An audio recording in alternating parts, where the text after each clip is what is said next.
Le damos la bienvenida a Fernando Buenabad Domínguez. Les decíamos, es doctor en filosofía. Gracias por estar en nuestro noticiero, Fernando. Gracias por la invitación. ¿Se trata de crimen organizado o de narcos? ¿De qué te parece que se puede tratar esta aparición tan macabra? Pues es una combinación precisamente eso, macabra, ¿no? Por un lado es cierto que el crimen organizado, que ha tomado las estructuras, muchas estructuras del gobierno y del poder en México, ha sido capaz de sembrar la muerte y sembrar la sangre por todo el país, como lo vemos ahora. Pero hay que decir qué cosa es eso de crimen organizado, porque parece que es ahora una entelequia, una cosa dificilísima de explicar. Son en realidad una industria, ¿no? Una industria compleja que comprende el tráfico de armas, el tráfico de estupefacientes, el tráfico de personas y el tráfico de órganos. Esta mezcla, este cóctel terrible, representa una industria extraordinaria cuyo principal consumidor está en Estados Unidos precisamente. El escenario que tenemos de grandes purgas y de grandes luchas es la expresión muy clara de cómo compiten entre sí las mafias para llegar a cruzar la frontera con Estados Unidos y vender y entregar ahí las mercancías estas. De modo que eso subordina gobiernos, ejércitos, subordina intereses de todo orden a los pies de ese negocio, ¿no? Claro. 43 estudiantes que desaparecieron, Fernando, en septiembre del año pasado. Ahora, en las últimas horas, estos 61 cadáveres que son hallados en este crematorio abandonado en Acapulco. ¿Hay un mensaje de todo esto? Es un mensaje muy claro, me parece, que es un resultado también de gobiernos serviles a los intereses norteamericanos.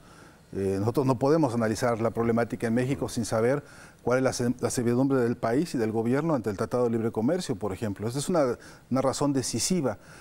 ¿Por qué ahora tenemos una situación de este calibre con este muy concreto y dolorosísimo caso?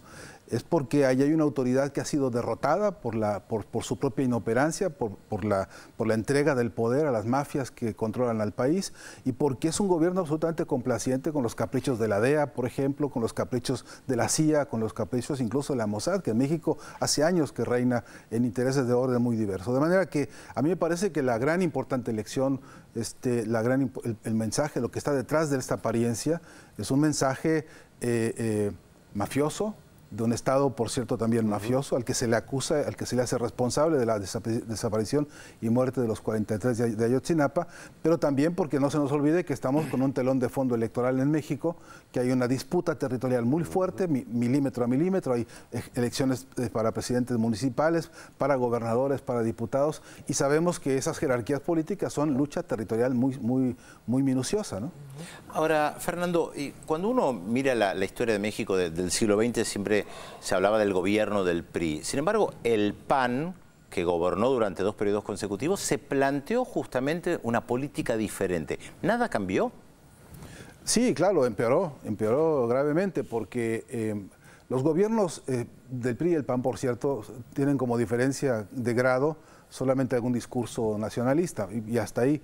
En términos concretos de cómo se ha desarrollado la relación política, ha sido la misma. El dispositivo neoliberal que se firmó con el Tratado de Libre Comercio respecto a América Latina significó aislar a México, como tú decías muy bien, separarlo de las vinculaciones con América Latina, que las tuvo muchas y muy cercanas. Recordemos que México abrió puertas enteras a las inmigraciones de pueblos que se refugiaron allá, productos de dictaduras. Sí, la Guerra Civil Española en América Latina. Así es, que el vínculo de México con América Latina siempre fue a nivel popular muy intenso, muy abierto.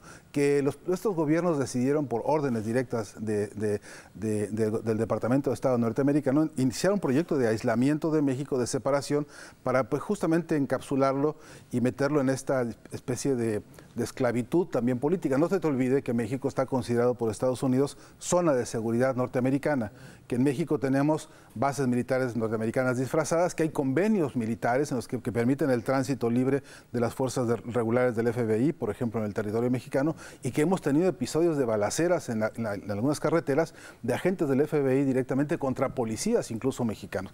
El nivel de anarquía y de desorden que se ha dado es, en todo caso, obediente a este modelo en el cual, mientras tanto, ocurre el saqueo. bien hay que decirlo. México está en un proceso acelerado de privatización de lo último que quedaba como soberanía económica, que es el recurso petrolero. México está privatizando ahora los mantos acuíferos, está privatizándose ya por completo la energía eléctrica. Es decir, el salto neoliberal que hoy se profundiza con Peña Nieto no lo suspendió ni el PAN en ningún momento y no lo suspendió ni el PRD también, que está metido en esta danza, aparentemente un partido de izquierda. De modo que la crisis política se ha hecho metástasis de forma realmente alarmante en los años recientes. El peor problema, Pedro, a mi entender, es que esto no solamente se agota en México, sería me parece una equivocación quedarnos solamente parados ahí. Esto avanza sobre América Latina, esto ahora se llama ya también Plan del Pacífico. Los 3 países más señalados como países narcoestados, como ha sido Colombia, como es también Perú y México, están liderando un proyecto de la Alianza del Pacífico que me parece que tiene extensiones muy preocupantes para América Latina, ¿no? Ahora, en México también hay respuestas en las calles respecto del secuestro y asesinato de los jóvenes en Ayotzinapa.